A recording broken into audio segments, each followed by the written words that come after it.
দক্ষিণ এশিয়ার দুই প্রতিবেশী পাকিস্তান ও আফগানিস্তান দুই পক্ষই মধ্যস্থতাকারীদের টেবিলে বসেছিল শান্তির এক নতুন চেষ্টায়।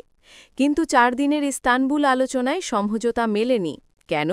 আজ আমরা সেই কারণ ও সম্ভাব্য পরিণতি বিশ্লেষণ করব।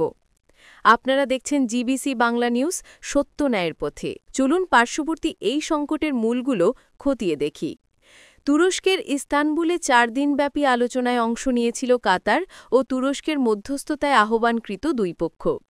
এর আগে দোহায় প্রথম দফার বৈঠকের পর সাময়িক যুদ্ধবিরতি হয়েছিল, তবে ইস্তানবুল দফায় বৈঠক ভেঙেছে টেবিল থেকে। দুই পক্ষই একে অন্যকে ব্যর্থতার দায় চাপিয়েছে। পাকিস্তান দাবি করেছে আফগান প্রতিনিধি দল কাবুলের নির্দেশে তাদের অবস্থান বারবার পরিবর্তন করেছে। বিশেষত পাকিস্তানের প্রধান দাবি ছিল আফগান সরকারকে পাকিস্তান তালিবান ও ঘনিষ্ঠ সশস্ত্র গোষ্ঠীর বিরুদ্ধে কঠোর ব্যবস্থা নিতে বলাই। আর কাবুল বলছে পাকিস্তানি প্রতিনিধিরা স্পষ্ট যুক্তি তুলতে পারেনি, বারবার সভা ছেড়ে গেছেন। গভীর অবিশ্বাস। দুই দেশের মধ্যে দীর্ঘদিনের অবিশ্বাস। আফগান ও ইসলামাবাদ একে অপরের রাজনৈতিক উদ্যোগ ও আশ্রয়ের অভিযোগ উত্থাপন করছে।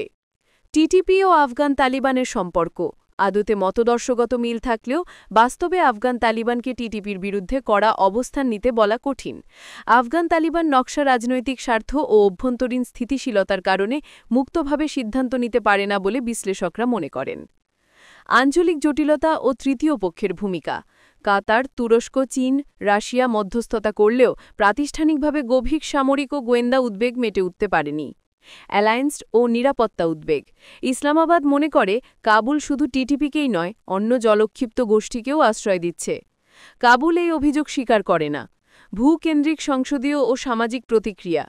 সীমান্তে রক্তক্ষয়ী সংঘর্ষ ও সৈন্য নাগরিক মৃত্যুর তথ্য আন্তর্জাতিকভাবে চাপ তৈরি করেছে, কিন্তু তা সমাধানের পথকে সহজ করেনি।